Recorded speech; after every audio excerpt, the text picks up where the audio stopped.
जय हिंद बच्चों। इस वीडियो में हम लोग फ्रिक्शन टॉपिक पर बेस्ड AIEEE 2011 में आए हुए एक क्वेश्चन को समझेंगे। क्वेश्चन में क्या कह रहा है, ये एक पुली है जो कि एक सर्कुलर डिस्क के फॉर्म में है आपका। इसके ऊपर हमने एक स्ट्रिंग को लपेट करके एक यम मास के ब्लॉक को लटका दिया है आपका। और ये जो पुली है ये एक फ्रिक्शनलेस बियरिंग से कनेक्टेड है आपका। तो हमसे कह रहा है कि जब ये ब्लॉक नीचे की तरफ मोशन करेगा तो इसका एक्सेलरेशन कितना होगा, ये हमसे पूछ रहा है। और इस सर्कुलर डिस्क पुली का रेडियस है कैपिटल आर, और ये रोटेशनल मोशन कर रहा है आपका। ये जो सर्कुलर डिस्क है दैट इज जो आपका पुली है वो रोटेशनल मोशन कर रहा है, ठीक है। तो हमें एक्सेलरेशन फाइंड आउट करना है, आइए करते हैं। तो सबसे पहले इक्वेशन ऑफ मोशन लिखा जाए। तो equation of motion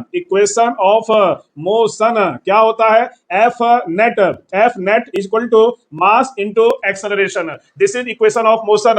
F net क्या होगा, एम जी नीचे की तरफ, स्ट्रिंग का टेंशन टी ऊपर की तरफ, therefore M G minus T is equal to हो गया एम ए आपका। हमें ए फाइंड आउट करना है, टेंशन की वैल्यू फाइंड नहीं है। तो अब इस टेंशन की वैल्यू निकालेंगे कॉन्सेप्ट से। ये जो डिस्क है मीन्स ये जो पुली है आपका रोटेशनल मोशन कर रहा है। तो रोटेशनल मोशन में टॉर्क का जो फार्मूला होता है, एक होता है फोर्स इनटू आपका पॉइंट ऑफ रोटेशन से डिस्टेंस, और एक होता है आई इंटू अल्फा। इनको लगाएंगे तो टॉर्क बराबर फोर्स इंटू आर और टाउ बराबर आई इंटू अल्फा, वेयर आई जो है मोमेंट ऑफ इनर्शिया है। डिस्क का moment of inertia half mass into radius का स्क्वायर होता है, क्लियर। अब यहाँ पर टाउ बराबर फोर्स आपका टेंशन हो जाएगा टी, और डिस्टेंस काम करेगा रेडियस का आर, दोनों को इक्वेट कर दिया जाए तो ये हो जाएगा T R is equal to I alpha, ठीक। ओके, अब आई का मान यहाँ पे रख दिया जाए, और ये रिलेशन है between linear acceleration and angular acceleration. तो यहां से ए की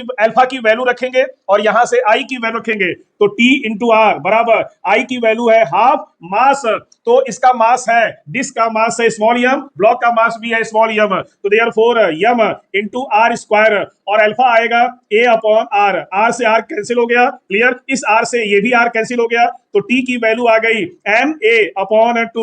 उठा करके यहां पर पुट कर दिया जाए तो ये हो गया M G minus M A upon two is equal to M A. इसको राइट साइड शिफ्ट कर देंगे तो एम जी बराबर M A plus M A upon to.